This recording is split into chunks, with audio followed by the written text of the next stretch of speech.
you dogs. Swab the decks and hoist the sails. The guns on board be needing some proper manning. Pieces of 8 and a fine wench on your arm. If you work, be not too shoddy. Careful not to flounder too badly, though, or you may have to dance the hempen jig as we see you to Davy Jones. The Chaffee, my boy. On with the show.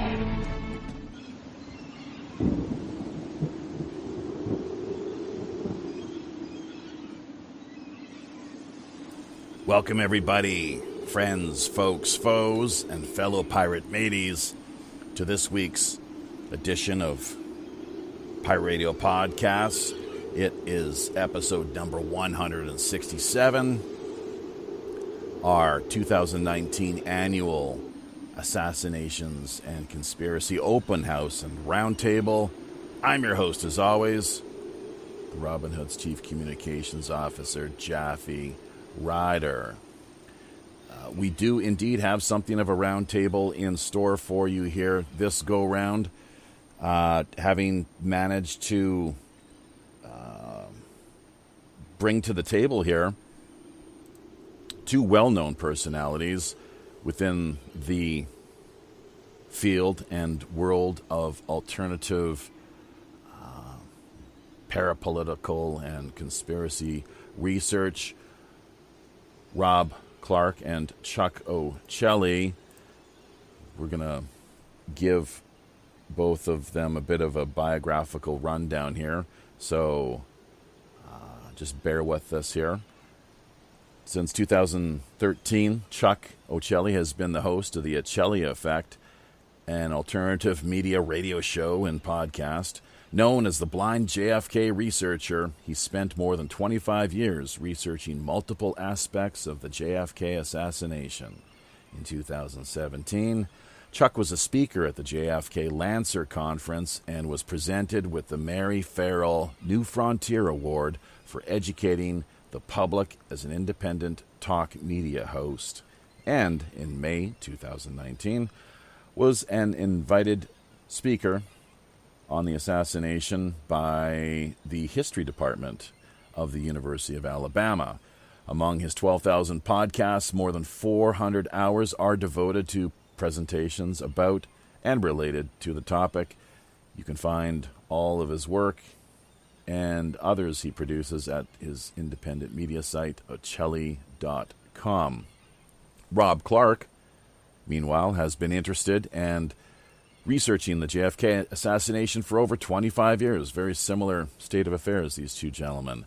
He has also been doing a JFK-related podcast called The Lone Gunman for over 5 years and has recently begun co-hosting Quick Hits, a news and notes podcast on the JFK assassination with Doug Campbell. Rob is also the quarterly guest host on the Midnight Rider News Show. Radio veteran with over 200 shows under his belt, Rob and the army of truth seekers behind him continue to shine a light on relevant JFK research and bust the myths that muddy the research waters and the charlatans that perpetuate them. So, we've got social media links, which can be found in the YouTube show description. That's where we suggest people go to check things out. On top of that, let's not forget, WPRPN.com is our main homepage. That's the place to go if you want to sign up and become a part of the wider network. So email as well for us if you have any show ideas or guest suggestions, or you just simply like to reach out and talk to us for whatever reason. PirateOneRadio@protonmail.com. I think we're pretty much going to leave it there as far as things, the introduction is concerned. But, just off the top of my head there, Rob, and welcome both of you, of course. But Rob, you in particular, just for the moment, your Midnight Rider News, that was something that I just picked up on a couple days ago, as a matter of fact. sort of clued into that. And congratulations, that's a major coup. That's one of the better shows out there for sure. I would, in my books at least. Well, hello, Jaffe. It's a pleasure to be back on the Robin Hood, and thanks for having me back. I love what St. Patrick is doing over there at the Midnight Rider News Show. And while I was taking a little hiatus from the Lone Gunman, the podcast that I normally do, he invited me to guest host like once every 3 months or so. And I felt that at the time that was a good thing to do. That way I wasn't too pressured to keep churning shows out at the time, and I could take my precious time and do it right and to live up to that show's expectations. And, love ST. He's a good guy. I actually met him today for the first time in person, and we hung out on the grassy knoll and had a good time. And, I love doing it, and he does a great job over there with that and his journal, Garrison, which I believe he's on the third copy of. And, it's a historical conspiracy-related type journal. And I think the last one was like 280 pages long and chock full of good articles written by some pretty big names. So he's doing good things there. In case that went over listeners' heads, that is correct. Rob is actually today, November 22nd, the 23rd here, of course, in South Korea. Back in the States, though, it's the evening of the 22nd now, and it's the 56th anniversary, if people are doing the math, the tragic events of what occurred in Dallas all those years ago. Of course, the president losing his life and the whole chain of events that was set into motion following that, of course. So that's, the timing couldn't be better. So thank you once again. Hey, Chuck, welcome to the Robin Hood. This is your first time. I know we've had Rob on once in the past. He's featured in a capacity of sorts. A couple of years ago, as a matter of fact, part of the JFK production we had in place. But thanks for taking us up on our invitation.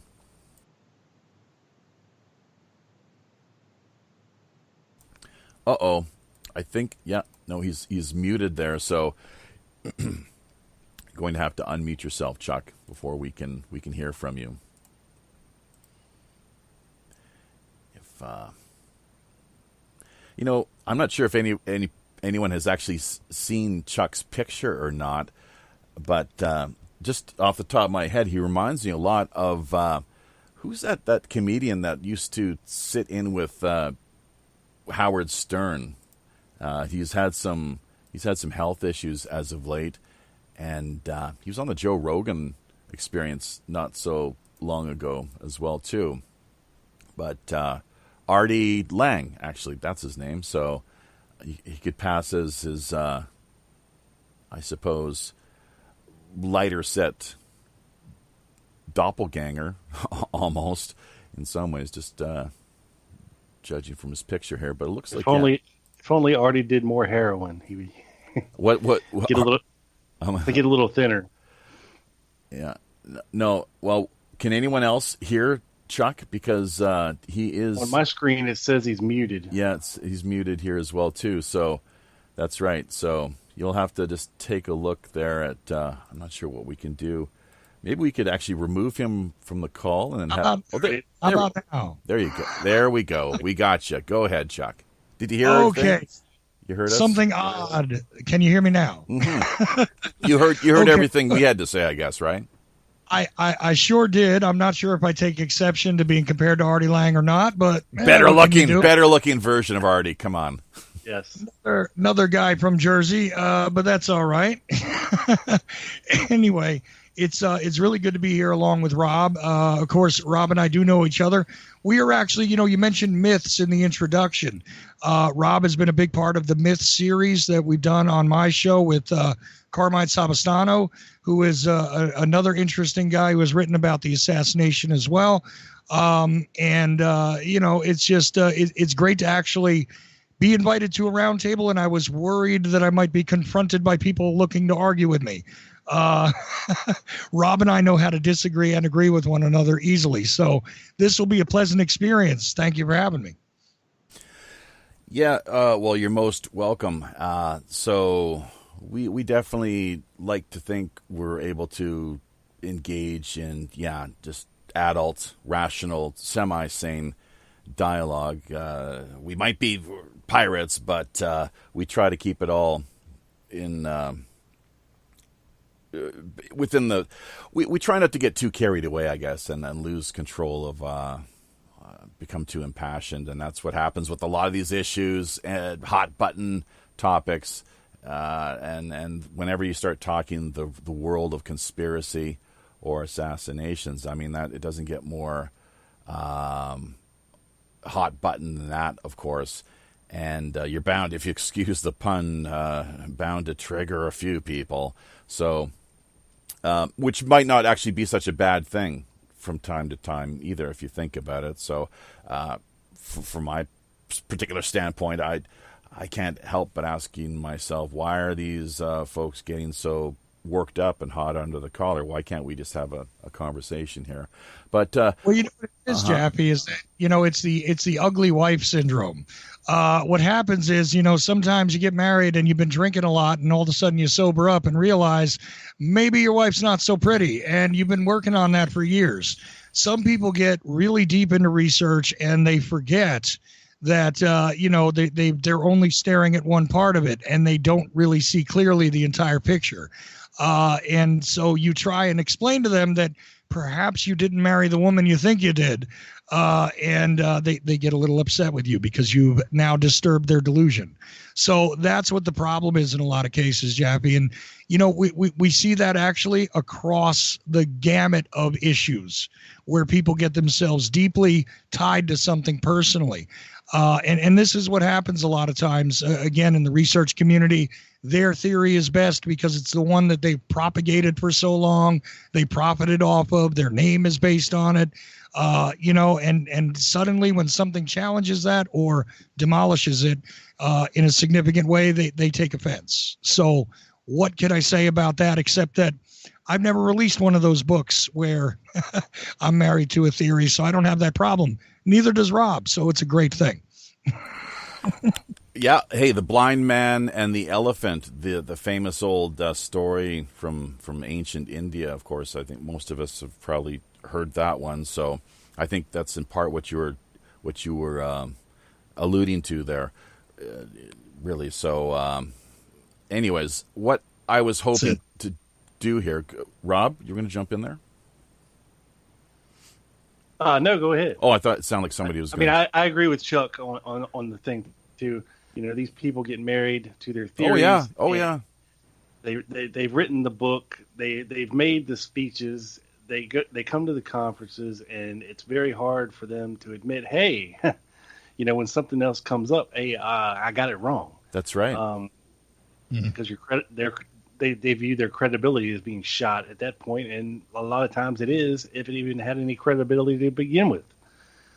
So I learned a lot of stuff from being here in Dallas today, and I got to talk to a lot of people because there's two conferences going on. That's right. And there has been for the last 5 or 6 years, and it's really crazy to see what once was a respected kind of thing going on here in Dallas to the circus sideshow that it's become today, ran by what I view as some of the biggest frauds in the JFK conspiracy community. Well, are you prepared to, over the course of the time we have remaining here, call some of these people out individually? I know you have, with your podcast, you've not really pulled too many punches when it comes to your view regarding some of these charlatans, as you refer to them. So I know one of your favorites, of course, is Judith Very Baker. I'm not sure if she's a friend of yours on Facebook. She is one of mine, and I've got mutual friends who claim to be really tight with her. We reached out to her and invited her to join us and to have a bit of a conversation at some point, and just never heard back from her at all. So that was a little disappointing, but well, I mean, what do you have to say? Let's keep it as brief as we can, too, because, well, before we even get into this, one of the things that I wanted to ask, because that's a whole a tar baby, really. If JFK research as a whole it's just a major. There's lots of, I guess, expressions and analogies that can be made, but rabbit hole, of course, the cliched sort of way of referring to things, but conspiracy, the word itself, and Chuck, you can take a shot at there we go again with the needless, the unavoidable kind of the puns. Yeah, spare the shot reference, but conspiracy, the term itself, what first comes to mind in a word? When you hear the term conspiracy, what do you first think?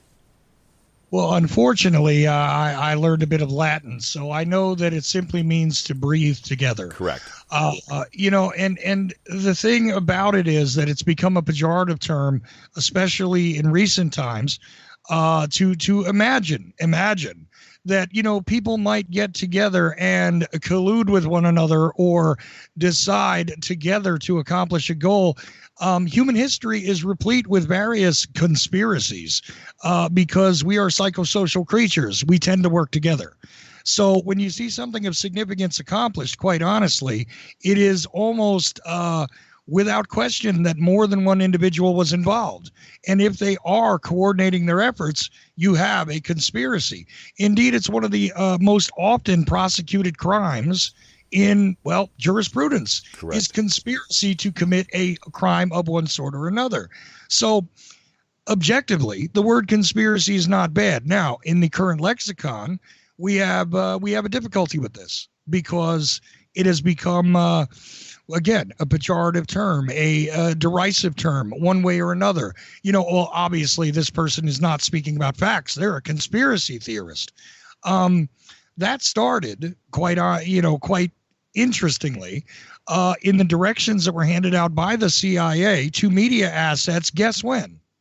In the wake of the investigations and interest regarding this case. How do we know that? It's actually documented. It was part of the releases from the ARRB to begin with. And for those of you who don't know, the ARRB would be the Assassination Records Review Board, which was enacted in the 1990s as an executive branch agency in the U.S. government in order to release documentation related to the JFK case. Rob, what would you add to that? Well, I think you summed it up pretty good. And I think, Jaffe, you got yourself two of the best guys who are not afraid to point out who are the myth makers in this community. And even though we might be on the same side of thinking as these people, they're not really doing much to contribute to the truth, to finding out the truth of the case.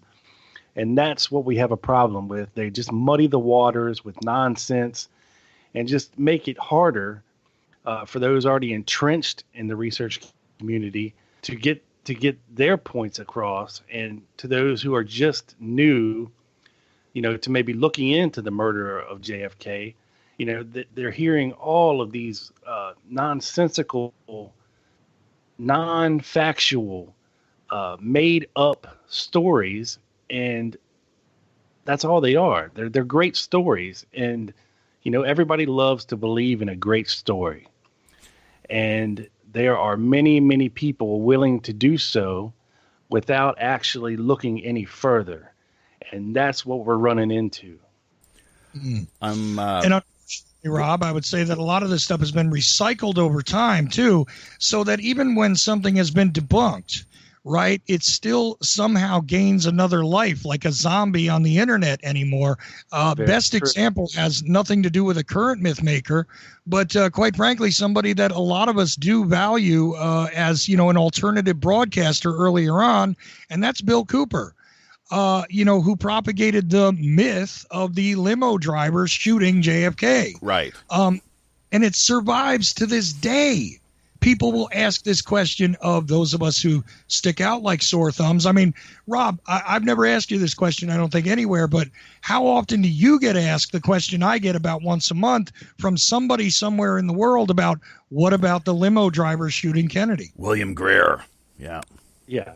Yeah. Mm-hmm. I mean, they see that poor copy of the Zapruder film that Bill Cooper had his hands on in the late 80s, the old VHS, black and white, blurry copy.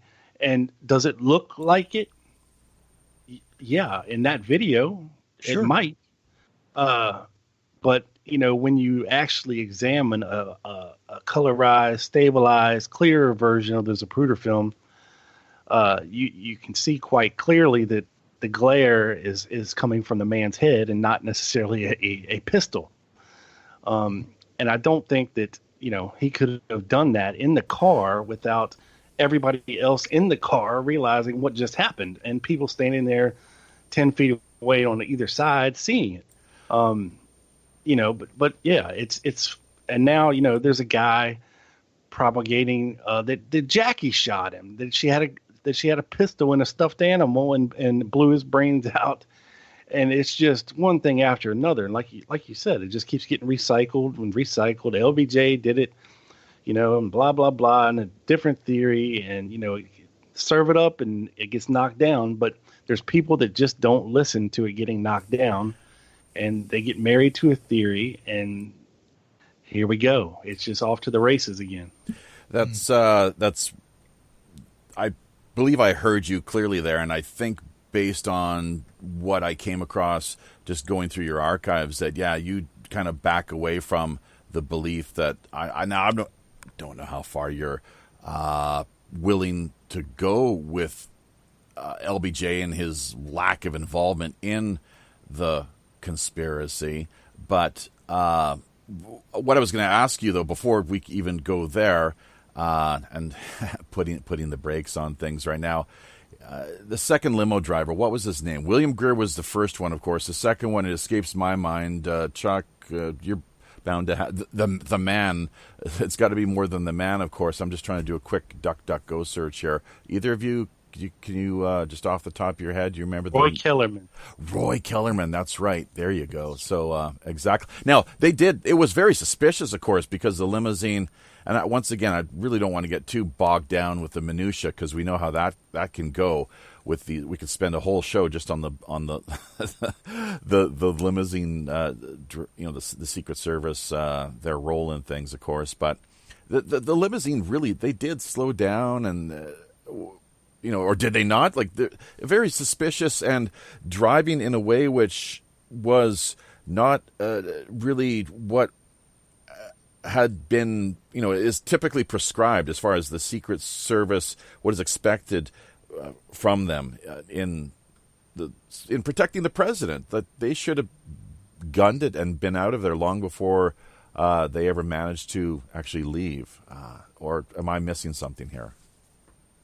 Well, if you don't mind, what it boils down to is what I would describe as a Rorschach test when it comes to the JFK assassination, and that is the Zapruder film. Your viewpoints on it, your ability to see things in it. Quite frankly, I have heard variations over the years, regardless of the quality of the copies, that explain all sorts of things, and I can't for the life of me figure out what some people see in the film sometimes. But there's also those that claim, it's a fabrication, it's a complete falsehood. And the truth is that we do have a damaged film. It is an amateur film, but it is not the only film of the assassination. And quite frankly, there are four that preserve the headshot in one way or another, although one of them is almost impossible to watch in its original form.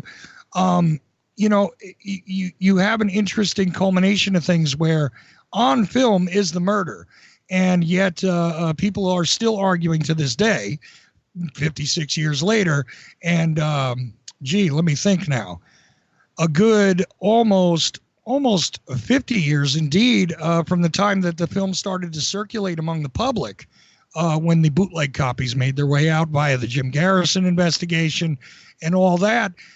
There are arguments still, no matter how we clean it, digitize it, restore it, find another copy, etc. And this is one of the issues with the case that, again, is a tremendous, forget rabbit hole, it's a sinkhole that sucks people in one way or another. And, it just takes away, I think, in a lot of cases, because it is so subjective by what a lot of people view. But Rob, would you agree that this boils down a lot to the Zapruder film? And yes, indeed, there are interesting behaviors there regarding the Secret Service. But there have also been people who have claimed the Secret Service literally killed him a whole lot of different ways, including an accidental shot from the rear from, an AR, right? So, Rob, what do you think about that? Well, even as recently as a couple years ago, we've had people putting forth, via the what they call the 4 JFK horsemen, the motorcycle cops, that supposed proof, that the limo came to a complete stop. Yet this is not what we see in any of the films. And Clint Hill wasn't Superman. Okay, he couldn't run faster than a speeding bullet. Obviously, the limo slowed down a little bit after Greer realized what was going on. I mean, we see him turn around, and that's probably when he started slowing down. He slowed down, turned around, see what's going on, sees JFK's hit, and he guns it out of the plaza. That's a reasonable theory. Not so reasonable is that the limo came to a complete stop. He got off his motorcycle and walked behind the limo and picked up a piece of skull and threw it back in the limo. There was hundreds of witnesses along Elm Street. Okay. And none of them say this. So for some of these researchers to be putting this stuff out, it's just reprehensible. And this is the kind of crap that we got to deal with. Well, and we can see that in the Zapruder film as well, too. It's clearly shown he's bolting to the back of the presidential limousine as quickly as he can. And exactly what you said, he's not jumping. There's nothing to where he's jumping off of it and then going, as you say, looking around on the ground for parts of the brain. That was not it at all. He was there to protect the First Lady. As far as I could tell, that was his main focus and intent. I mean, what else would it be? But before we carry along here any further, let's remind our listeners this is episode number 167 of Pirate Radio Podcast. It is our annual 2019 Assassinations and Conspiracy World Open House and Roundtable with our two feature guests of the week, experts in the field of JFK in particular. I'm not sure how much further beyond the realm of this one major incident itself these two gentlemen have researched and really have much of a grasp on, whether it's September 11th, Princess Diana, the John Lennon assassination, and we'll just have a bit of a laundry list here of the various conspiracies that we can rattle off and name, almost like a bit of a game, perhaps. But Chuck Ocelli, of course, host of the Ocelli Effect, and Rob Clark, best known, I suppose, really, for his long-time effort in producing the Lone Gunman podcast. As of late, he's managed to pick up a new gig working with Midnight Rider News, and as I stated earlier, it is, in my books, one of the better conspiratorial, parapolitical, if you will, podcast out there. So definitely worth dropping by and tuning into, not taking away anything from what what Chuck puts out either. Of course, there are a lot of great, either as what we're doing here today, live streaming productions, or the podcast approach where your content is, the focus is mostly archive. But and let's give a shout out as well too to the nearly 20 people, it seems, who at this point have joined us here live for this, what is now the 56th anniversary of the JFK assassination. Rob himself down in Dallas at the moment. Asher Evans, who, I'm trying to just racking my brain here, trying to remember where he happens to be based out of. I know we've had people in from Greece from time to time, but I don't think that is him. It's another similarly named character I'd be thinking of. Joey Boomer, though, who deserves a lot of credit here for really pointing us in the direction of both Rob and Chuck, their combined work and effort over the years. I am pretty sure he is a big supporter of what the two of you have produced over the years. We've got Pirate Joe Eminon out of Long Island, New York. Halidium, just scrolling up here on our restream screen, trying to see who else we can is coming onto our radar, as it were. But altogether, about 20 people is what we're seeing. So that's really great. Have either of you, are you familiar with Joey Boomer, or do you know exactly who we're talking about there? He's a fellow expat who does live in South Korea as well. He's initially, he's formerly of the U.S. Of A, but has been living here the past almost 20 some odd years now with his Korean wife and kids. But does the name ring a bell, gentlemen? Joey Boomer? Well, I've seen him on Facebook. I'm not, I've seen him on Facebook speaking to some of the same topics. A couple things you left out of conspiracy and assassination, though, that have been weird. Just a couple, more than a few. There's a lot. Yeah, go ahead. I know. I just want to throw in a couple, if you don't mind. One that's often forgotten is the Jonestown massacre, which is not necessarily the mass suicide it's often advertised to be. Right. You have the Reagan attempted assassination, another conspiracy story for sure. Correct. Look, Iran-Contra, people forget about that. The various conspiracies, not necessarily the ones printed in the Washington Post, related to Watergate. Plus the other assassinations of the 60s, COINTELPRO, of course, weaponized against the Black Panthers. There's a lot that could be covered here. And I know Rob and I have touched on various things together even. I don't know if we've done presentations on the show too much, but a little bit on the King assassination, sure. We've talked about the Bobby Kennedy assassination before. And of course, Medgar Evers died earlier in the year 1963 than JFK did. These are all individuals of significance and also conspiracy-related topics that could easily be covered too. But it just so happens it is the 22nd of November, right, Rob? That's right. And, well said. I mean, like I said, there's been a lot of assassinations or assassination attempts. You can't forget Gerald Ford and the whole Manson thing with the 60s and Bugliosi. And I mean, we could sit here all night and talk about this. But it is November 22nd, 1963. That's true. And the great thing, you know what, a little bit of trivia for the listener. Gerald Ford has the distinction of having the only two female assassins to attempt to take his life as president. That's a trivial pursuit question for you, Joppy. Squeaky. Just so you know. Okay. Squeaky from, and who else are we looking at there? Go ahead, Rob. I have no idea. Yeah. The name escapes me. Okay. All right. We can have Sarah Jane Elmore. Now, who was she exactly? What was her background, and why was she so inclined to try to take a shot at the president? Well, I'm fairly satisfied that Elmore was simply someone who was mentally disturbed. like for real. Although many other assassins and would-be assassins have been accused of being mentally disturbed, like Godot was.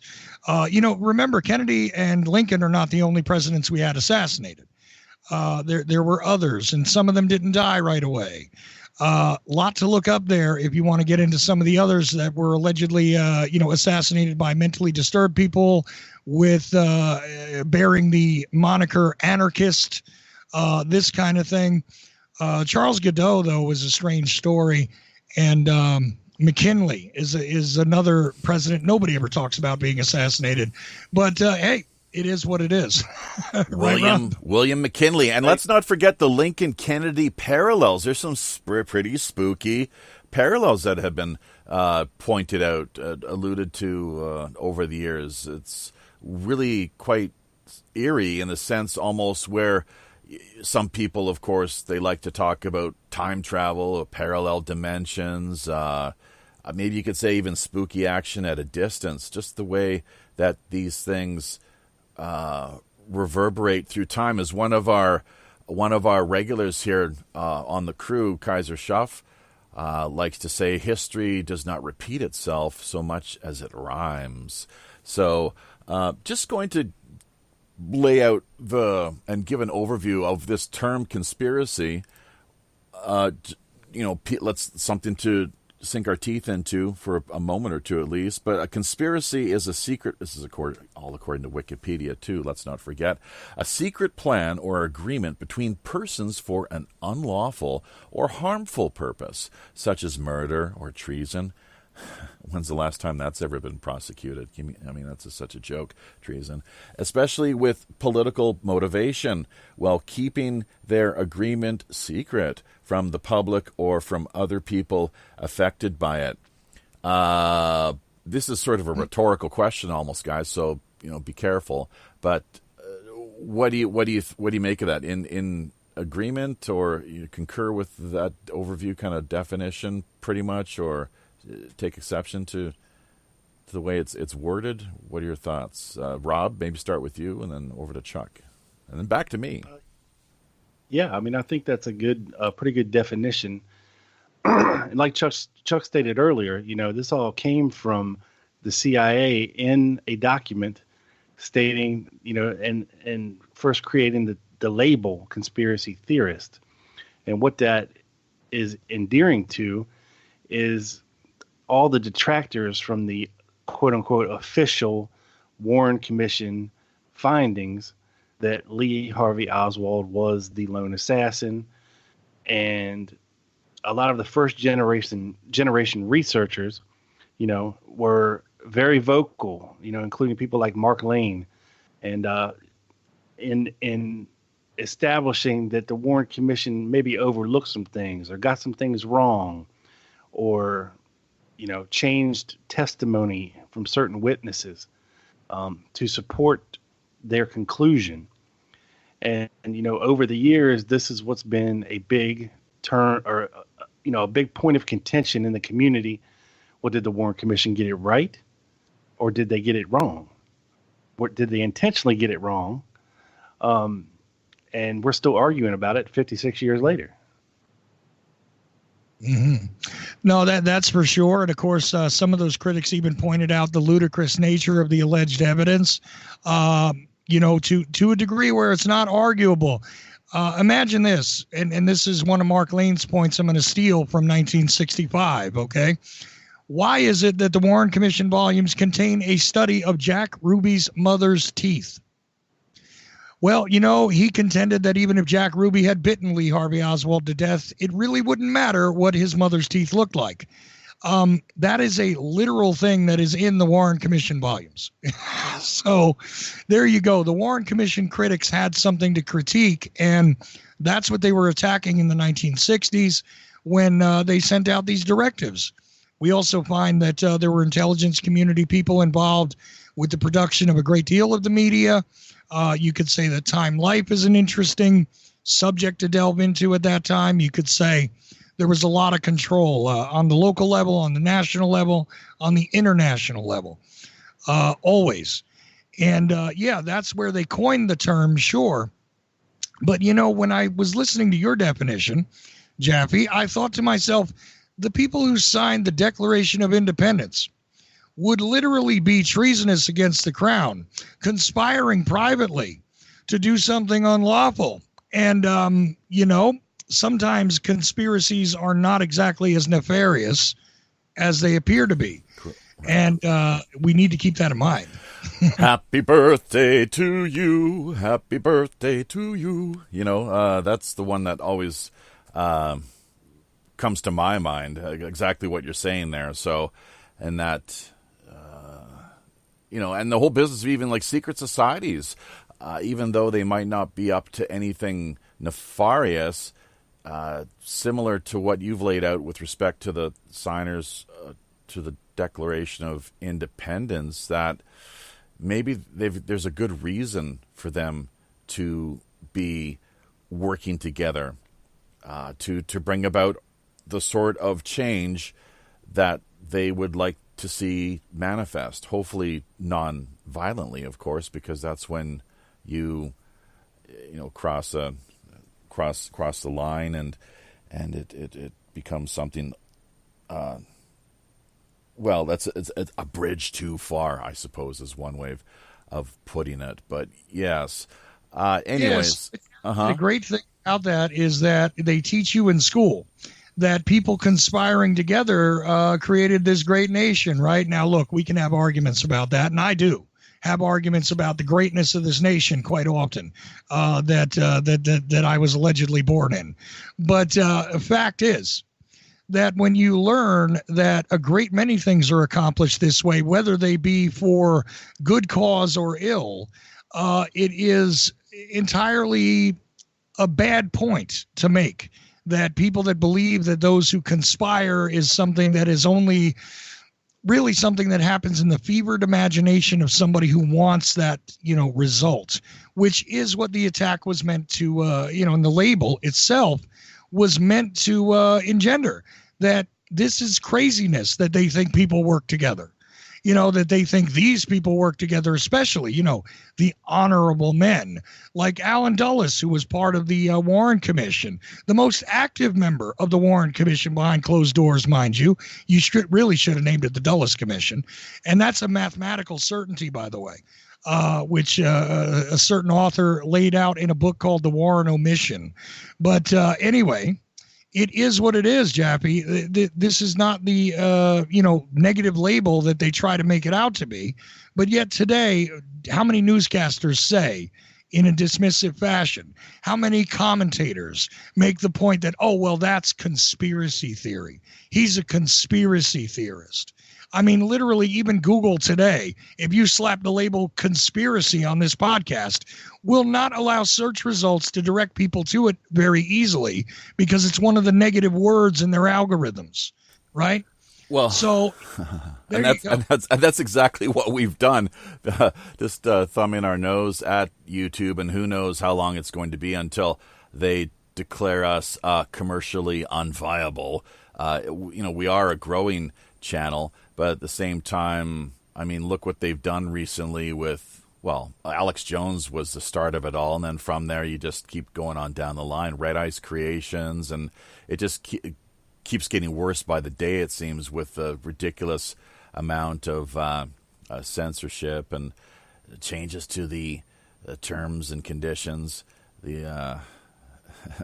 Have you read this is a breach of community guidelines or what have you with the recent, COPPA nonsense that's been brought about as of late too. So anyways, what I was going to say, in addition to this idea, this concept of conspiracy, you were referencing earlier, Chuck, the Latin breathing together. Think about this. Isn't it ironic where we are now, guys? It's a conspiracy. So literally breathing together. What do pirates do on a ship? One of the things that they definitely do in a big way is they breathe together. They got a lot of time on their hands too to hatch all sorts of plans, for better or for worse. But anyways, it's something that I think is really, I don't hear enough about people talking about. Unfortunately, I think there's something to that, the etymology of the word breathing together, and the fact that it's the piracy thrown into the mix there. That's, I don't think, just that's no coincidence. But anyways, that aside, once again, let's just let our listeners know this is episode number 167 of Pirate Radio Podcasts. It's our 2019 annual conspiracy. Hope Google didn't pick up on that, or the NSA. God only knows where that might lead to. What special folder would have our name and URL end up in? But 2019 annual Conspiracy and Assassinations World Open House and Roundtable. Myself, your host as always, Jaffe Ryder, alongside me here, helping to really unpack things. These gentlemen are the experts. I am simply someone here who's doing my best to listen and maybe steer the conversation around a little bit as we now have a little more than half an hour or so left to go, I suppose. 45 minutes. Or even, Jaffe, curious thing about pirates. Right. And the Jolly Roger itself. I know this might be a symptom of spending about 70 hours with Jordan Maxwell. But, you do that and you start to look at the Jolly Roger and you say, hey, wait a minute. That's Skull and Bones. Well, of course. Yes. Yeah, that's right. Yeah, well, there's a secret society by the same name, which has a rather interesting lineage to it, doesn't it? Of course, yes. But that doesn't mean, here's another thing to add to that, it doesn't mean that all pirates are Skull and Bones members or that they support what they are best known for, which is a lot of very nefarious things, of course. So I'm not sure. Do you care to further illustrate or drive your point home? I don't know. Sure. Many of them, many pirates in history, actually, when you study them, were agents of various elites. Right. They were actually given, marquees by various individuals of various crowns, weren't they? That's right. Sir Francis Drake is a very interesting character in history, along with many, many, many others. I'm just saying, look, there's a lot of ways to take a look at the symbols and the realities that are preserved in those symbols. So, I've heard it said that this was a burial ritual, actually, of pirates and things like this. Can't prove it historically or anything. But also, the idea that they wear the big gold earrings. Another symbol which actually had a practical thing about it, right? Because it was a way that they could pay their own ransom or burial fees. Correct. Where as they might end up. So, I mean, there's a lot in the image and the icon in and of itself, isn't there? Oh, it's a powerful image. I think it's very intimidating to a lot of people, and sometimes for good reason as well too. But the day and age we find ourselves living in has been so widely commercialized and very much pop culture. It's everywhere. You got so many kids. They love to dress up in pirate costumes during the Halloween season, and you can have. So there's a playful aspect or element, nature to things, as well as a serious side, of course, too. And that's the way that we look upon our being here. Really, we don't mind tackling the serious, hard-nosed, big boy type issues. But at the same time, I try to maintain myself personally a bit of a sense of humor, as I do believe most of our crew members do as well. So, but hey, I mean, it's great to talk the history of piracy. Of course, Skull and Bones. Let's not forget, General Russell was himself a opium smuggler back, I think. Well, see, the thing is, opium smuggler, but wasn't it legal back at that time? It's it was for the longest while, it seems. But of course, we have the history of the Opium Wars, which, looking at what's been taking place in Hong Kong as of late has got me reflecting a little more on that particular period of time, the Canton region and so forth. The handover to the communist Chinese in 97. That's a bit of a non sequitur, I suppose. You're getting somewhat off topic, although I mean everywhere you look, frankly, and let's not forget as far as conspiracy goes, because we can find it everywhere if we choose to. For those with eyes to see, ears to hear. And that's assuming that you're not walking around most of the time with your eyes glued entirely to your so-called your smartphones, which myself I can't help but refer to as spy phones. All this technology, smart this and smart that. I mean, it's my ass. It's why? That's the programming. Really, is all that is. People, it's the spy technology is what it boils down to. Of course, but fluoride and chemtrails was where I was going to go there as far as adding to your list of conspiracies that you rattled off there a short while ago, Chuck. But yeah, the spy tech, the 5G. I mean, come on. You want to talk conspiracy, surveillance technology, it's the intrusiveness, the war on consciousness, the war on drugs, actually, which is nothing more really than the war on some drugs. So there we go, circling back to Hong Kong, the Opium War period of history, of which I guess there was 2 opium wars, but so anyways, which you could tie back into the JFK story, because as we all know, his father was a longtime bootlegger of alcohol. So that worked out well for them during the Prohibition period, I guess, making their riches during that time. So, I mean, hell, who wants it legal when you can generate all that loot with it, being kept a crime? Of course, I mean, Prohibition, we all know, I think, anyone that's taken a close look at things, who it stands to benefit first and foremost. And as I like to say, it's organized crime and all other forms of government. But that aside, hey, listen, before time runs out here, one of the things I was wanting to talk to you in particular about here, Rob, was J.D. Tippett. This is fascinating. The body double, and I've got to take a look at what's occurring in the comments section as well too here in just a minute, but we'll turn things over to you here for just the next little while and let you run with things.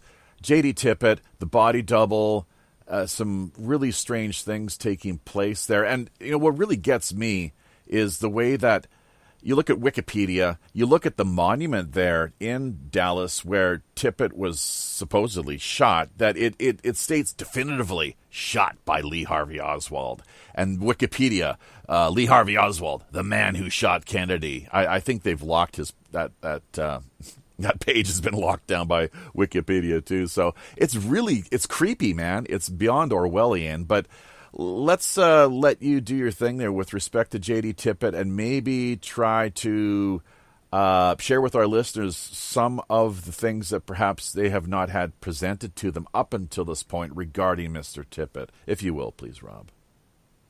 Yeah, sure. Now, when you're talking body double, are you referring to the theory that maybe he was used as a body double for Kennedy's body? Oh, well, there's that. Well, that's a good point, and that's something which is really big with Robert Morningstar, who I'm not sure. I had invited him to join us here potentially, but I'm not sure how well the three of you would have mixed. I know Rob and I, Robert Morningstar and I, we have maintained a relatively civil, polite discourse, not a problem. But there's that issue, of course, and he's big into that. That's one of the top names that comes to mind there. But secondly, there was a former, I should have written this down, but he was either a police officer himself. It turned out he claimed to be a former assassin, a mafia hitman, and he was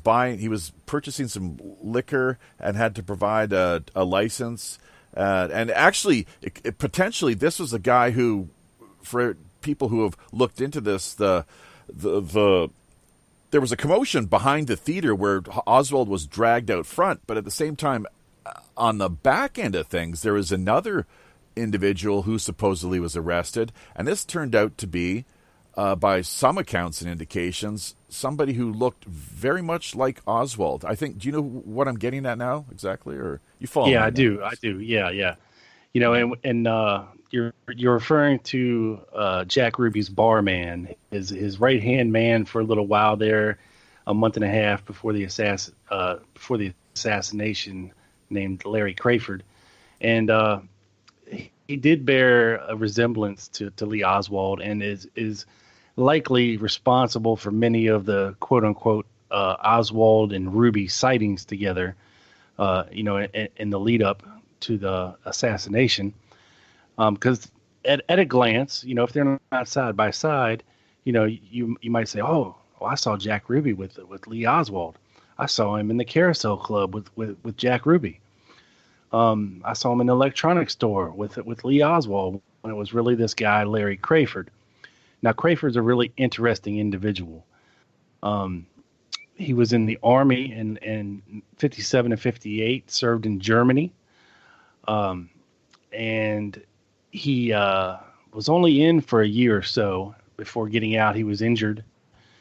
And the story goes that he went to work in San Francisco for the mafia, and he ended up getting pregnant, one of the mafia don's relatives, and was forced to leave town in a hurry, if you know what I mean. And eventually made his way to Dallas, where he met Jack Ruby at a fair, and Jack Ruby offered him room and board in exchange, for working for him, and being like his gopher, his right hand man, his guy Friday. And it's just odd timing that this fella decided to get out of Dallas on the morning of November 23rd, 1963, and hitchhike his way to Michigan. Now, there were several Oswald sightings, including the morning of the assassination, where we know it could not have been Lee Oswald, as he was at work, including someone who presented a Lee Oswald identification at a convenience store when he bought beer. And the guy remembered his name because he thought, wasn't that a nice Irish name? So we know that someone may have been impersonating Lee Harvey Oswald. Now, from me being in Dallas, today I went to the scene of the crime, 10th and Patton, here in Dallas. And I saw the exact spot where J.D. Tippit was murdered. And it's very interesting. And over the years, there must have been 10 witnesses, that allegedly saw this go down. And each of them tell a different story of what they saw. It's the most confusing thing ever. So it's one of those things where you really don't know who to trust. Some people swear it was Oswald. Some people say it wasn't. Definitely wasn't him. And from 10th and Patton, we made our way directly to the Texas Theater. We walked there. Now, of course, Lee Oswald was alleged to have run there as he was running away from the Tippit murder. And it's not as short a distance as I thought it was. It's quite a hike, even walking. And I just the whole time frame just doesn't work for me as far as it being Lee Oswald. I mean, he was alleged to leave his rooming house a little after 1 o'clock and make it almost a mile away in 15 minutes to murder Tippit, and then make his way to the Texas Theater, where he was eventually arrested. And now, you mentioned before about another arrest possibly happening there.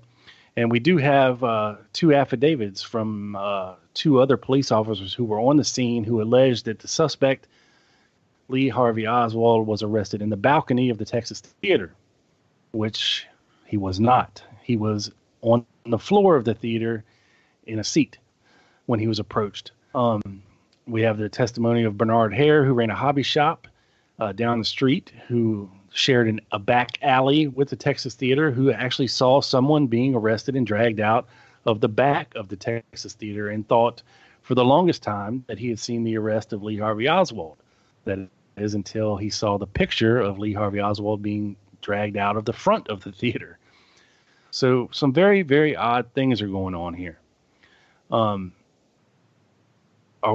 have to ask yourself, do we believe this guy?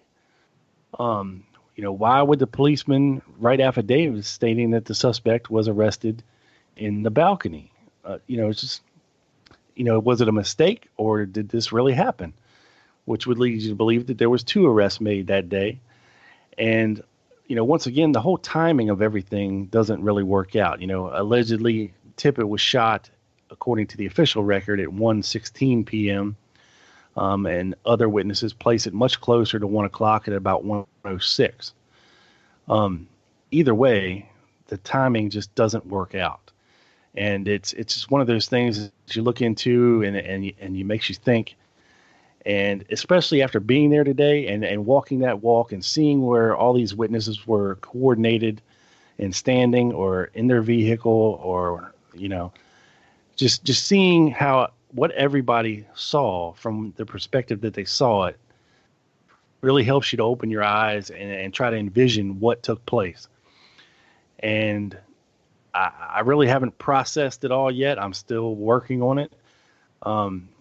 But in my eyes, if there was a nefarious plot afoot, it certainly seems possible. And I'm saying possible if someone like Larry Crayford, who bore a somewhat resemblance to Oswald, had on his person a wallet containing Lee Harvey Oswald identification and was asked for it by J.D. Tippit when he pulled over.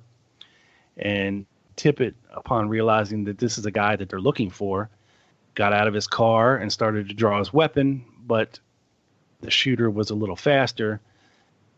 And not only did he shoot him across the car 3 times, he went around the car and shot him in the head, which is a mafia-style execution, and then proceeded to run away. It just makes you think, Jaffe. It does. Oh, big time. Is it pronounced Crayford or Crawford? I see the spelling is C-R-A. Well, it was Crayford in the Warren Commission, but he actually spelled his name Craford is the correct spelling of it. I mean, they were looking for him for the HSCA investigation back in the 70s, and these bunch of Johnny geniuses couldn't find him because they didn't have the correct spelling of his name. Now, whether or not he gave them the wrong spelling to begin with is hard to say, but that was the reason they couldn't find him.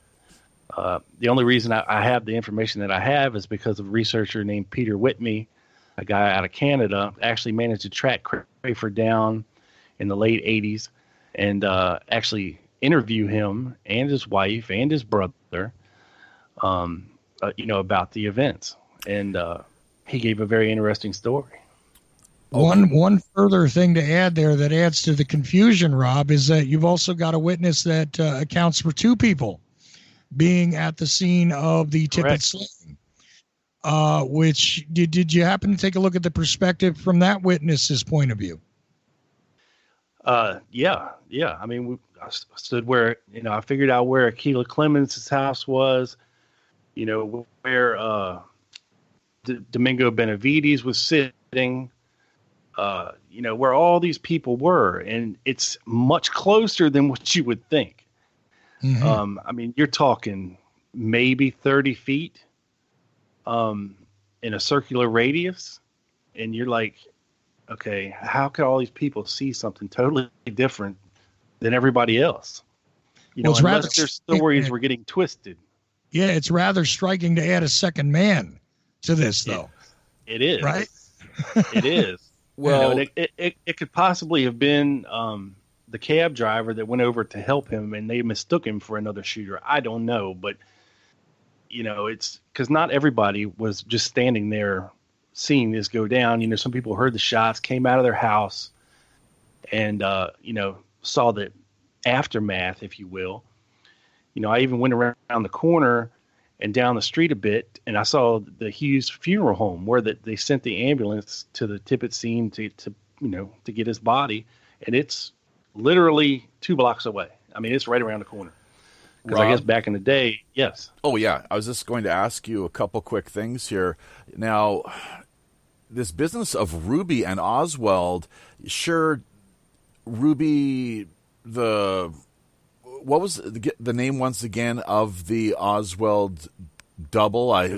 He'd been now. Why was he carrying the license? I guess is one question, of course, with the name Lee Harvey Oswald. But Ruby himself, I believe, and Oswald were, by some accounts, said to have known each other since Oswald was a small child. In fact, I believe, is Ruby not on the record as stating as such? Secondly, there was a badge man, was there not? Or where do you stand on that whole issue? And if there was a badge man, might that not have been J.D. Tippit, or was it, as I believe the name that was brought up earlier by Chuck before we actually went live here, Roscoe White, I think was his the particular gentleman's name, if I'm not mistaken. Once again, no expert. I'm just trying to work with my what I've read over the years and what I can recall. But those two issues, the relationship between Ruby and Oswald did not go back quite some time, to the point, allegedly, where Oswald was a child. And secondly, could not the badge man, in fact, have been Tippit? Well, if you believe Judith Baker, sure, you can believe that story of Uncle Sparky. And once again, it's just a story. But there's a lot of people that say that. It's not just Judith Baker who's saying this. So surely, come on. Nobody I know. Yeah. You got to be fair. Beverly Oliver said that they need each other. And I'm just saying there's a lot of individuals who have said it. I'm not saying that I believe it, and I'm not saying that I believe any of that. But maybe you want to dispose of Badge Man. What do you think? Yeah. Look, the whole Badge Man thing is something that, Gary Mack, who was a former curator of the Sixth Floor Museum, and I forget who the other guy was, but they kind of discovered this anomaly in the Mormon photograph. And, I don't put much credence to it. Yeah, sure, it looks a little like something, but with most of the photographic evidence in this case, it is very hard to definitively say one way or the other whether or not, something is as it seems. And I believe, as technology has advanced, that less and less credence is given to the badge man. And as far as Roscoe White goes, that whole thing, while it's an interesting story, the whole codename Mandarin and all that nonsense, was proven to be made up by his widow, Geneva White, who was herself a former stripper at the Carousel Club. Now, after his passing, Roscoe White had just been hired by the Dallas Police Department the fall of '63 as a photography guy, a police department photographer. And he had ended up taking one of the backyard photographs and keeping it, and it was found among his possessions after his death, as well as some other things. And allegedly the FBI stole them. And then miraculously they found his diary again, but it turned out to be written by his widow. So I don't put much credence in the whole Roscoe White story. While it is interesting, that he was on the same ship as Oswald in the Marines and, served at the same time, the same place. The idea that they somehow knew each other or he was involved, I don't put much credence into. And just to clarify real quick, I don't know for certain whether or not Crayford had Oswald identification on him. There is somewhat of a discrepancy with some people we have footage that there was what appears to be another wallet found at the Tippit murder scene. Like he was checking an ID, and and then when he's arrested, And in the police car on the way to the police station, his wallet is fished out of his pocket. So there's a discrepancy between, is there two wallets or one wallet? Did they both have Oswald identification? I'm just saying, if we can believe the stories, if someone was impersonating Oswald, and if they had Oswald identification on them, and he was being set up, along the way leading up to the assassination, then we can just infer that that's possibly what happened. I mean, there's no other real explanation for why someone would just kill a cop on the street for no reason. Well, and that's what I was wanting to get a little more into. But before we do that, breaking news, a bit of an update here for our listeners. Speak of the devil, Robert Morningstar is here waiting in the wings, potentially. I think it would almost be best to save him maybe for the after show, just rather than to throw him into the mix here with only, what are we looking at exactly? Approximately, 20 minutes or so left to go. So, and I don't know if either of you gentlemen are able to stick around or, for that matter, interested in joining us in the after show. It's what we call the Rogues Gallery after show, #RGAS. It's a 1 hour, strictly optional affair. Sometimes, people can make it. Other times they can't. It all depends on their schedules and level of interest and energy, of course, too. So no pressure whatsoever. It's all good. And I know I've very much to this point enjoyed myself, and it's great to revisit the assassination and to try to get a clearer sense of what really occurred, of course, and who was behind it, what their motive was, the motive, the means, and the opportunity. LBJ, that's another. Well, I'd like to go a little deeper into the whole Tippett business if we could, but maybe this business of LBJ.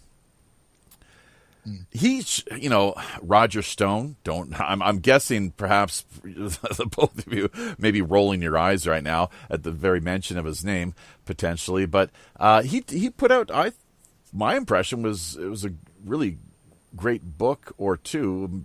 Hopefully, one of you guys know the actual name, but he fingers LBJ as a prominent player in the conspiracy. He did have the motive, he had the means, and he had the opportunity. It wouldn't have been just him entirely on his own, of course, but it goes back to this Bobby Baker Celestis affair. I guess the level. The man was extremely corrupt person, as hopefully some people can appreciate and understand. That there's not too much dispute regarding that. But there's some say that if JFK had not been killed in Dallas, that LBJ would have found himself off the ticket in '64 and a good chance of him heading to jail. So maybe let's start with Chuck from the for the first part here, and then over to Rob. Where do you stand on the whole, not necessarily LBJ did it, but that he was a player and had a hand in things? Well, I've spoken to Roger Stone. I've interviewed him on my show. I got to tell you that it was a weird experience. I've also interviewed one of his co-authors on my show. Rob, you might remember that. It's fascinating. A lot of this LBJ did it stuff is not just based on the Billy Celestis, Bobby Baker. Yeah. Oh, no, Bobby Baker's a separate person.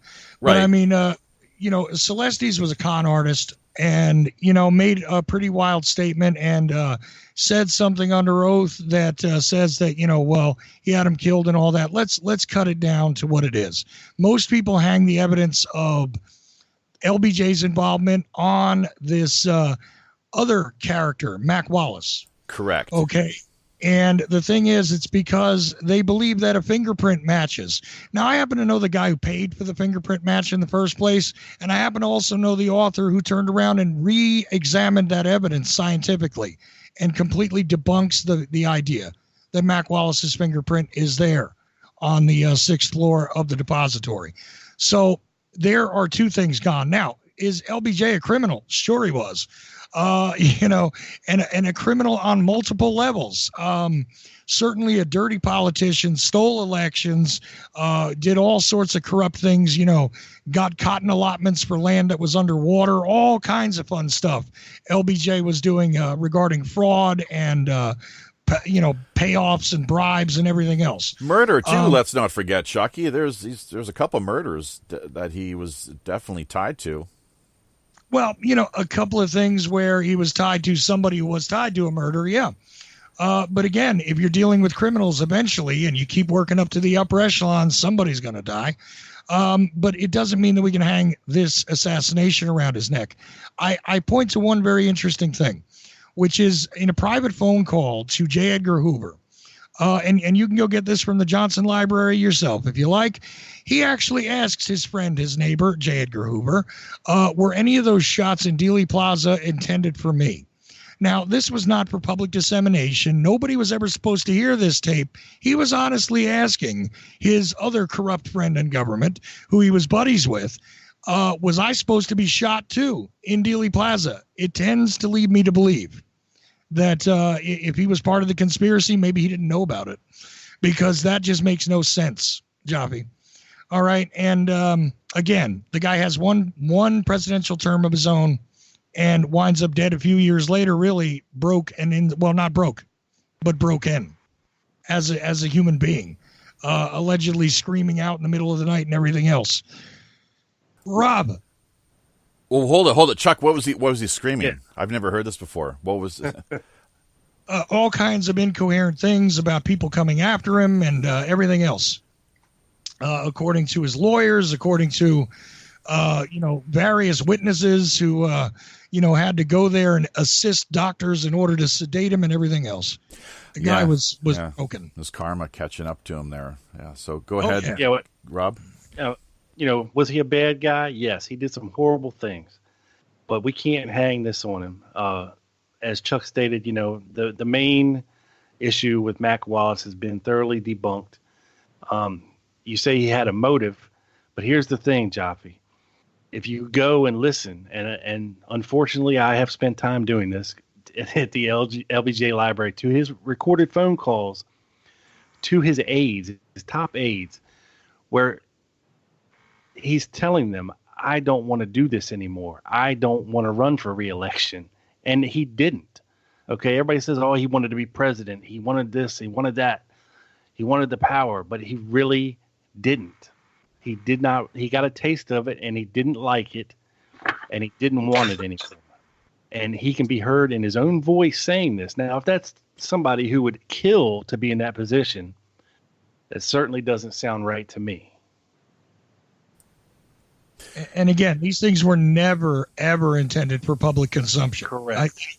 So it's not like he's acting. I've heard that before. He's acting. I don't think he's acting to J. Edgar Hoover, who kept his secrets. He's playing politics.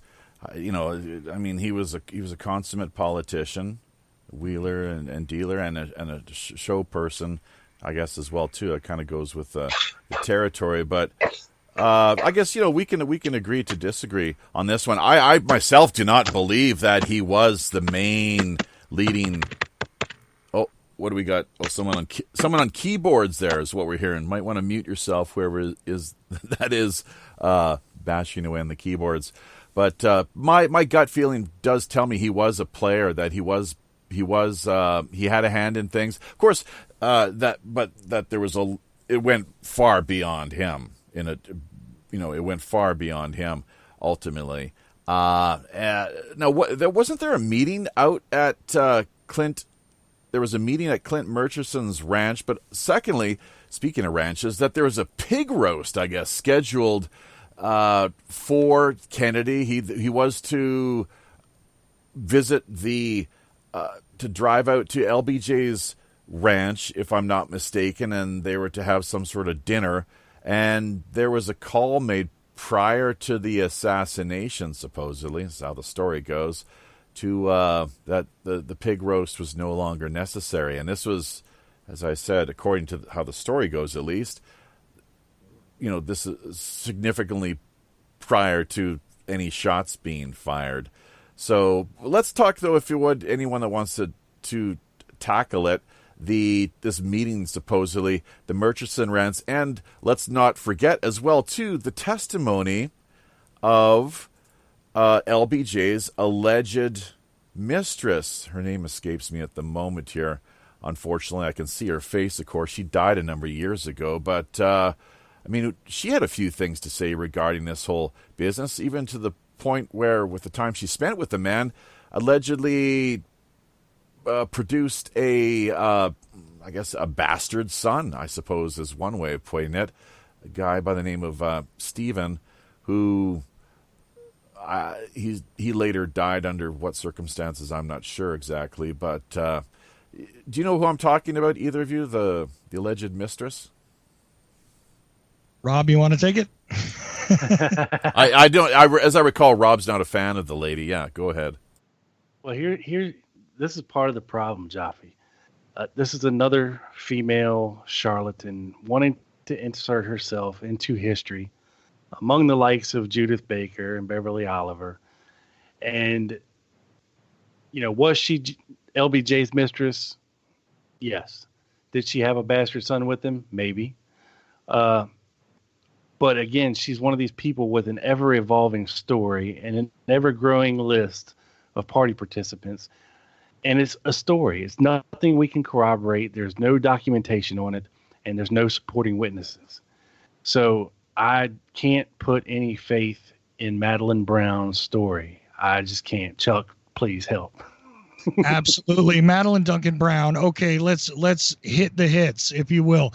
Yes, the evolving guest list of people that are provably not present in Texas at the time she says they're there.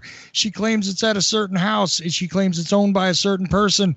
The person occupying that house is not the person she claims was occupying that house. Also, LBJ, according to Secret Service records, would have had to have slipped his Secret Service protection in order to go there at a really inconvenient time of night in order to be there for this meeting.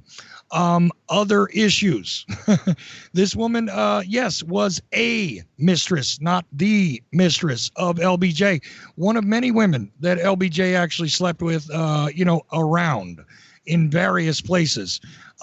And is it possible that she did give birth to one of his sons? Yes, he died of cancer, by the way. But before the court case could be completed, which some people do find to be suspicious, and maybe it was. But also, let's remember that toward the end of her life, she was getting busted for fraudulent checks and all kinds of other little con games. She was also generally a con artist.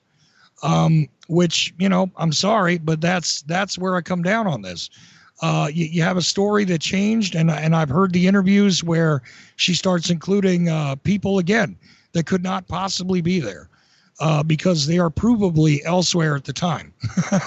So, I don't know what to make of it, but that's where that story comes from. Okay. Is this particular lady. Madeline Duncan Brown. That is correct. So was it not Murchison's ranch? And secondly, who are the people that were not present? Nixon apparently flew out of Dallas the day before. Hoover, she claimed, was in attendance. I forget exactly who else. Maybe, but go ahead. What? Maybe she had just a terrible memory. Maybe she was lying, as you say. I really don't know. But who could not have conceivably been present that she claimed actually was? And was this the Murchison Ranch? Is that correct? It's a property that was controlled by the Murchisons at the time, but it wasn't like their residence. Mm-hmm. And the thing is that there was somebody residing there that she doesn't claim was at the party. But anyway, put that aside for a moment. John J. McCloy was one of the individuals that she claimed was there. And we know from other records that he was not.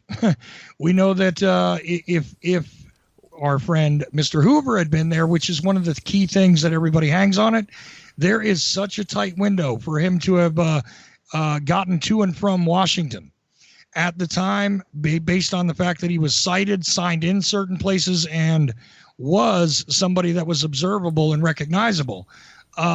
It's a little difficult to put him there too. but it depends on which version of the story you like. Hoover had long been cognizant and aware of both Ruby and Oswald. Yes or no? Well, Oswald, sure. Oswald he had actually canceled the alert, which was in, which is another interesting story, Rob, right? There was an alert about Oswald. It's interesting. The FBI was watching him. They assigned an agent to him and everything. There's a lot to that. It would take us probably a half hour to cover it, Rob, don't you think? Yeah, I mean, and in fact, LBJ was seen and photographed at the Houston Coliseum with JFK at a dinner and speech the very night he was supposed to be at this party. So I put zero faith in Madeline Brown. Okay. I mean, it's just... I'm sorry, back that up one more time just to clarify. What was the case or state of affairs? LBJ was seen and photographed in the Houston Coliseum with JFK at a dinner and speech. They flew out around 10 p.m. and arrived at Carswell Air Force Base in Fort Worth at 11:07 Thursday night. They arrived at 11:50, and LBJ was again photographed. So there's no way they could have made it to this Murchison party. It just couldn't have happened. I mean, I'm sorry. There's zero evidence that it took place, and nothing that she says can be corroborated. So I put zero faith in this story. And it's not like you shared a photograph from Houston to Fort Worth, via the internet at the time. Okay. The fact is that you got a photographer taking a picture in Fort Worth.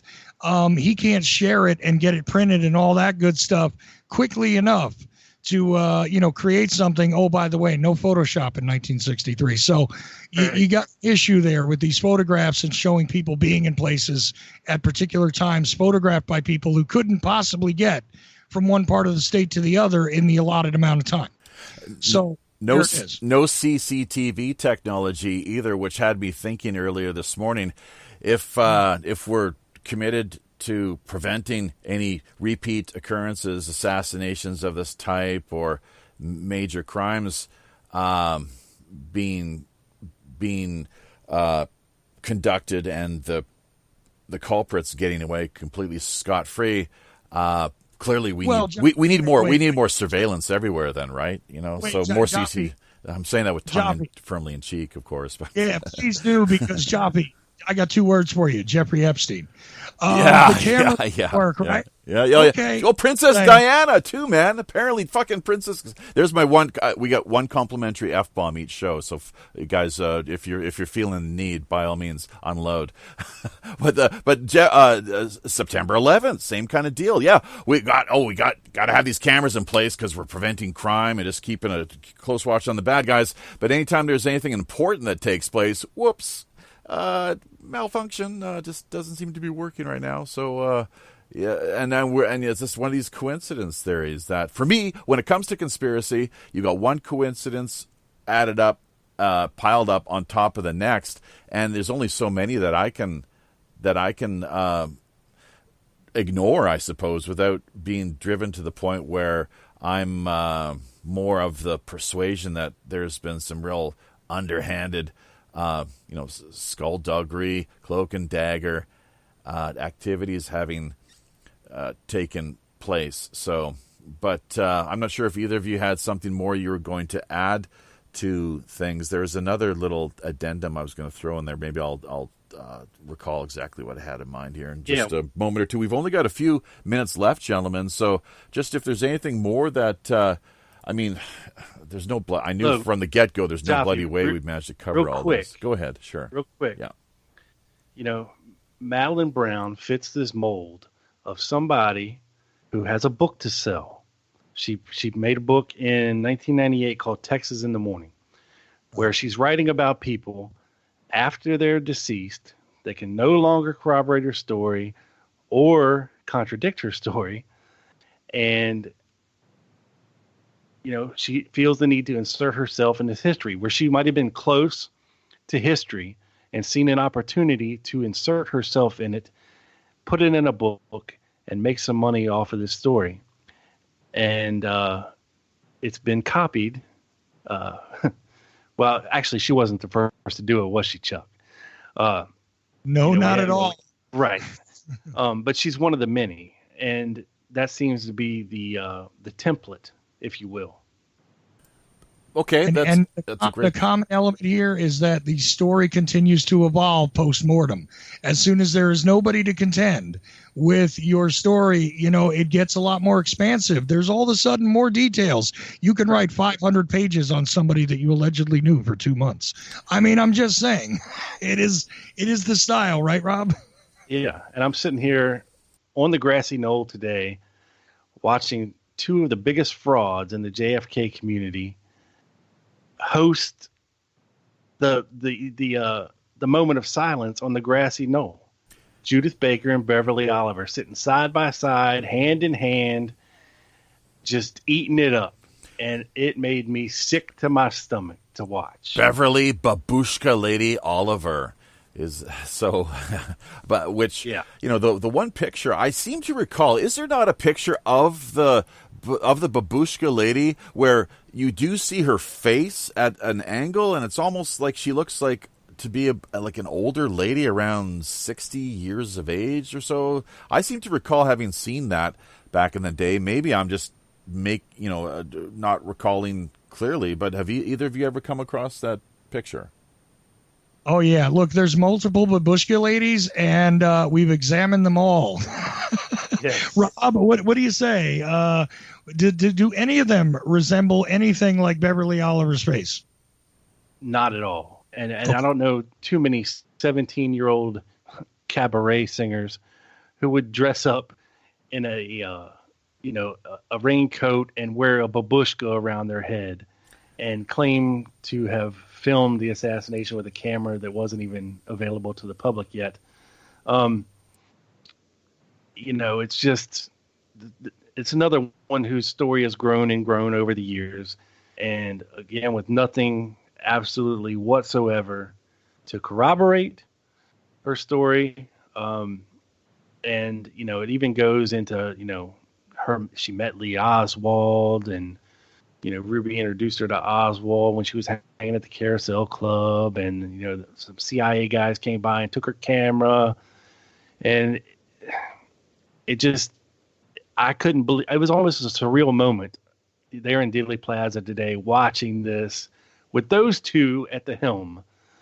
And I just can't put it into words. I mean, I don't want to be nasty, but Rob, one question for you, because I was there in 2017 when she was around.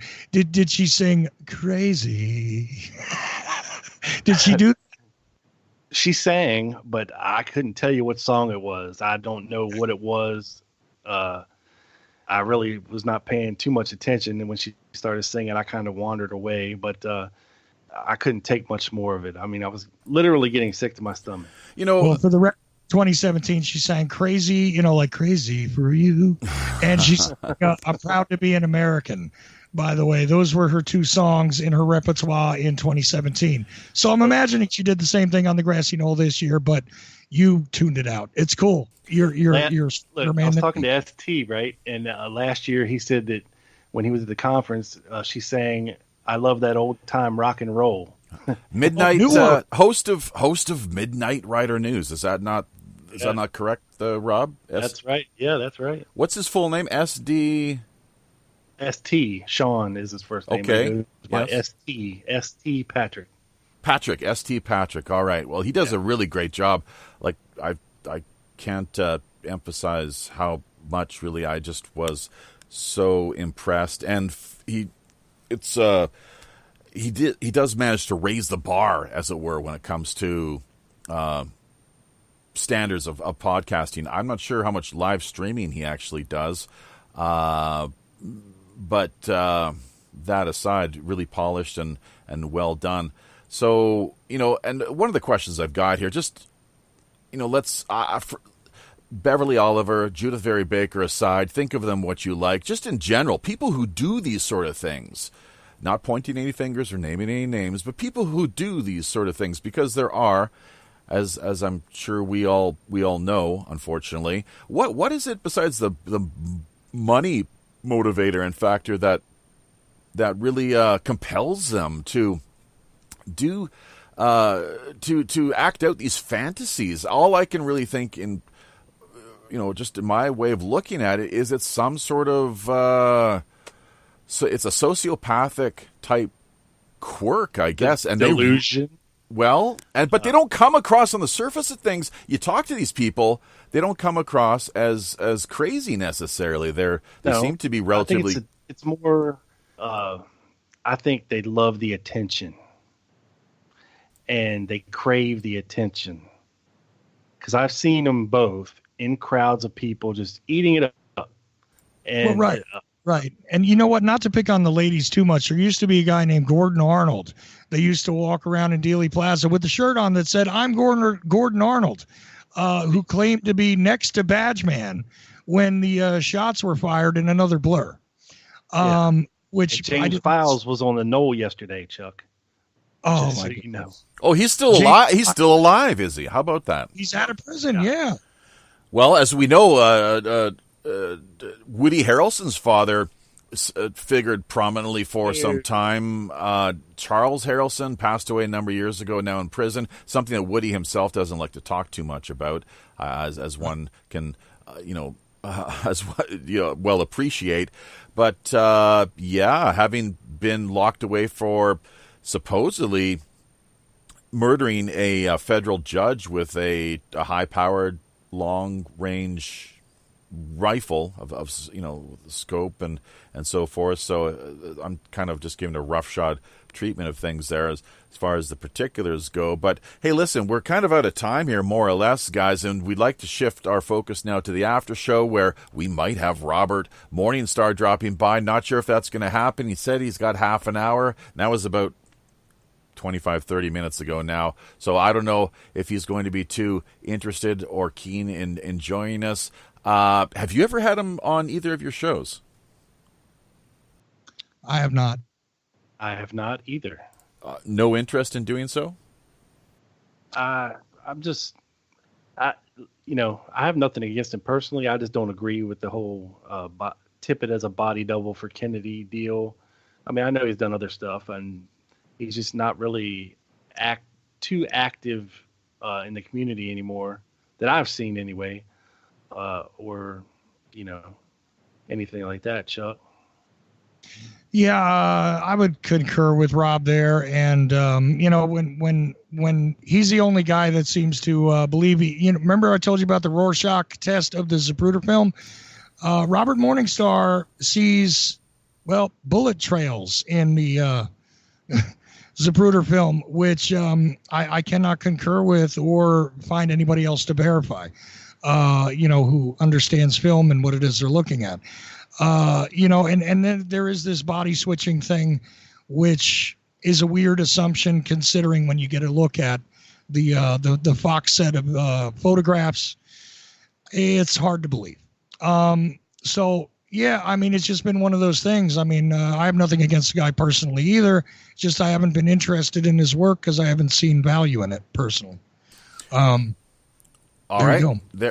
Thank you very much. And really, that's the main thing that we look for with respect to the people we invite to the show. Sometimes, there's a bit of a back and forth where as you can tell, guys, we'll press people and challenge them a little bit, but I try not to get too carried away or go overboard. If once again another pirate type pun. Just thrown out there for listeners, but it's who knows? We might be able to all meet up in the after show. Everyone's got their own schedules, as I said, interest and then levels of energy.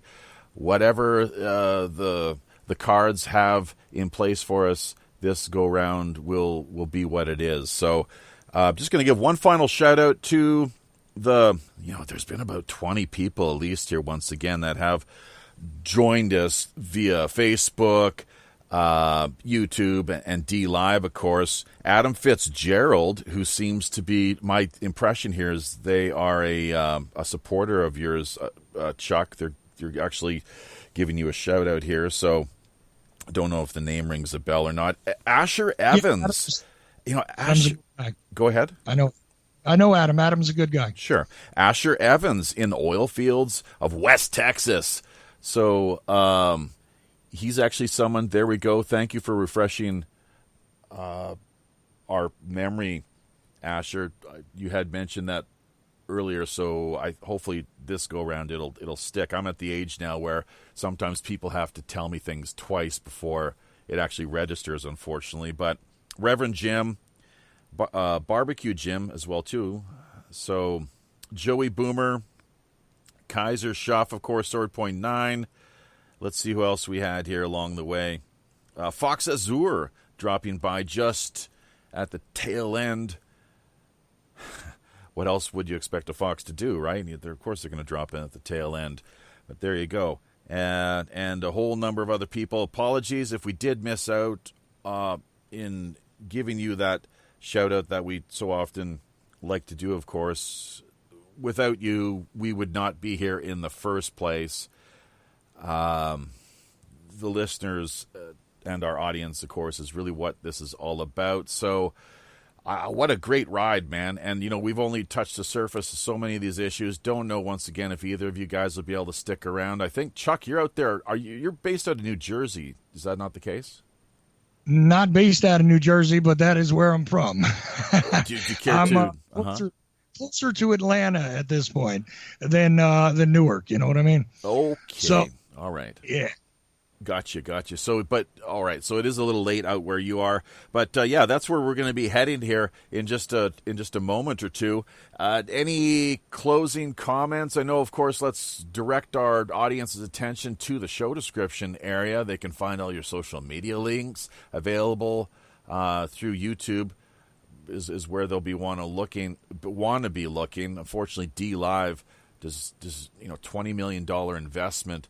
And you think that they'd have a place where you could actually put a show description for each of your live streams, but it's just not set up to do that this particular moment for whatever reason. But, yeah, gentlemen, any social media links or anything that you feel is really quite pressing? Any upcoming appearances, or what do each of you have in the works at the moment? Starting with you, I suppose. Rob, are we going to see you over at Midnight Rider News at any time again soon, or how are you trying to, divide your time between your various work projects these days? Yeah, you will be hearing me on Midnight Rider in the next couple weeks. I've got a show coming up there. December is one of my guest months, so look out for that. In the meantime, I'm still churning out the Lone Gunman podcast, which you can hear just about anywhere that you listen to podcasts: iTunes, Stitcher, TuneIn, Google Play, etc., etc. If you really can't find it, just Google it. You'll find it. You can also check out tlgpodcast.blogspot.com for an easy way to listen to the shows, and follow me on Twitter at TheLoneGunman7. And also co-host a show with Doug Campbell of the Dallas Action called Quick Hits. Only our 4th episode just came out today, and it's not really a quick hit. It's a pretty long one, more conference-related stuff. So that's what I've been up to. I'm staying busy, and I like it. And thank you for having me on the show, Joffy. Appreciate it. Oh, it's our pleasure. Chuck? Well, it's pretty easy. You search me out anywhere if you know how to spell my name, Ochelli. That's a .com, and it's a lot of other things. It's if you go on your radio apps, you'll find that I actually have a 24/7 radio network, which not only reruns my shows that run 5 days a week, but also others whom I produce and cooperate with. So that is happening. And if you go to my website, which is ochelli.com, real simple, you'll find that I also have something in common with you, Jappy, I think. Canasense, there's a clickable link there. I don't care whose link you use. But the fact is that this is another area of interest for me. The belief that cannabis is a plant, it is not a crime, and it is a medicine, and it is something that is rather necessary for various people's ailments and a whole lot healthier than another conspiratorial aspect of the world, the big pharmaceutical industrial complex, along with the prison industrial complex, the military industrial complex, and the various other corporate interests that really do seem to be in command of things. And, you know, if you think about organized crime, the Italians could not do it as large as Big Pharma. The Russians could not possibly put together this whole military mechanism that's out there in the Raytheon and Boeing and various other companies' stratospheres. Remember that. And so there you go. Ocelli.com. Yeah. I'm on any place where you can find podcasts, because the radio show turns into a podcast, and social media links. They're out there. I'm not super active, but I answer just about anybody and welcome anybody to listen to my show for free across all the places that podcasts are available and all that. You're not actually blind, are you, Chuck? Why the handle, the moniker, the blind JFK researcher? Just as we, speaking of quickies and so forth, we close things down. Pretty simple. I'm actually legally blind under laws in every state. I am classified as blind. I have very little vision. And the reason why I became the blind JFK researcher is we used to get together on three-way and conference calls on telephones. And sometimes more than one Charles and more than one Chuck would be discussed. And since I was the guy always carrying magnifying glasses and stuff like that, I became the blind one. So therefore, I was the blind JFK researcher. And I own it. It's fine. You know what? If I can make the effort to read the files, what's your excuse? If I can read the evidence and I can take time to study film with very little eyesight, what's your excuse? So therefore, blind JFK researcher. Good enough? Perfect. And just in a simple, straightforward yes or no response to both of you, did Oswald pull the trigger? Yes or no? Rob? I'm going to say no. Chuck? Well, pulled the trigger. That's the only question, right? Did he shoot? Was he one of the assassins who shot the president? I do not believe that is possible. There we go. And we'll leave it there. Get both of you guys to mute yourselves as we do the outro here. Thank you once again to both Chuck Ocelli and Rob Clark as we wrap up this week's feature edition of Pirate Radio Podcasts, episode number 167. We're headed on out to the Rogues Gallery after show. Not sure if Robert Morningstar is going to make it or not. It should be a fun one nonetheless. Everyone is invited, so be sure to check us out over on Skype. Hit us up, and we'll be sure to draw you in to the mix as we make our way to either the Howling Wolf Inn, the Scurvy Dog, or the Mossy Wench, whichever drinking hole people want to head to this go-round down here in Skullport Harbor. We'll be back the first week of December with the news. I guess I'm just going to take a look at the calendar here, actually. So we're taking this week off, just to be clear. There's been 4 weeks now of content that we've provided really as a public service to our listeners. Those who are so inclined have been helping us out through Patreon, Subscribestar, Minds.com, digital donations, very much appreciated. But yeah, we're going to take this final week off for a chance to catch our breath before we head into the month of December and launch our, what I believe is 5th annual Operation Secret Santa charity auction, World Telethon, Christmas extravaganza. Can you believe that? So, news on Tuesday, December 3rd, followed up with Al B., host of Forum Borealis. He will be returning to join us on the 6th. Looking forward to that in a big way.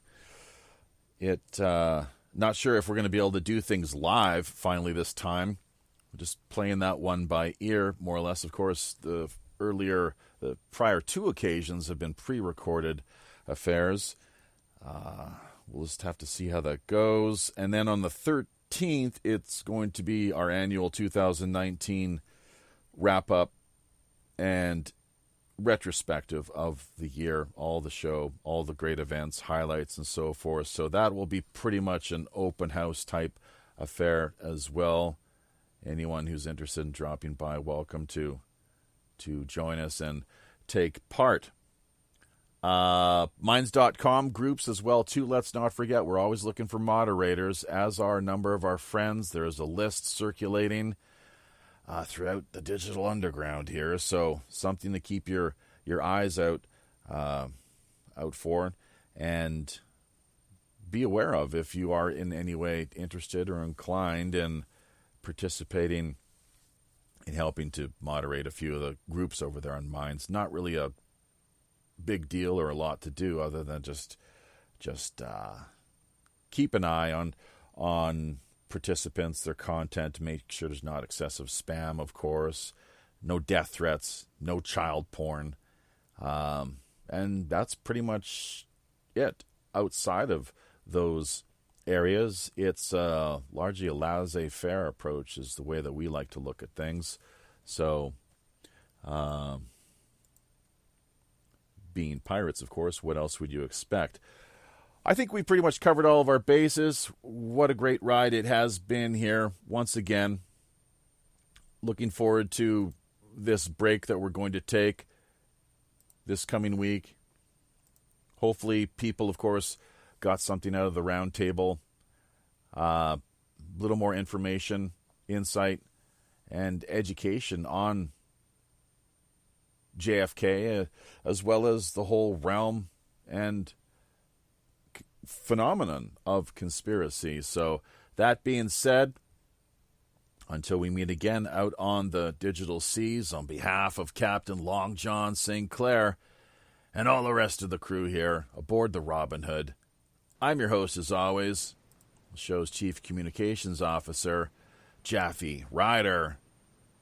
Tally-ho.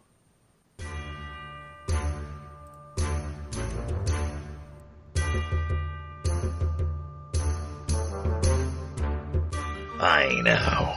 There we be. Having carefully looked over each of our navigation panel instruments, checking every level, switch, dial, cable, knob, and pulley, by all accounts and indications, we indeed see it's time once again to drop anchor inside Mystic Bay, draw an end to yet another week of World Pirate Radio Live. Remember, if you're looking for a little more animated online action, keep in mind we've likely got yet another great free-flowing Rogues Gallery after show coming up for the next hour in one of our more premium exclusive and remote digital underground online pirate hideaways. Also, if you yourself have a new, novel, intriguing, or otherwise underreported idea, unique individual, or pressing item in mind, be sure to either drop us a line directly over on WPRPN.com or fire us a quick email via pirateoneradio@gmail.com. We're always open to exploring fresh creative suggestions, intriguing guest ideas, cutting-edge discussion topics, and captivating themes. WPRPN.com network subdomain links are also now available. Great for artists, musicians, podcasters, bloggers, social media personalities, or pretty much just any old land lover looking to boost their online visibility, presence, and reach. Basic personal profile accounts can be launched for just $60 per year. Staking your claim now helps not only strengthen you and the network, we're also looking out for the little guy. That's right, folks. As much as half of all WPRPN's profits are redirected right back into the hands of the people who really need it most. Community charity. After all, we are the Robin Hood.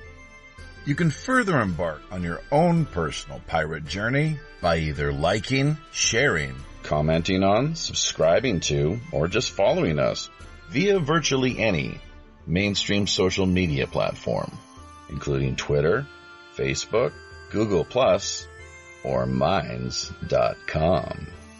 So don't forget to become engaged.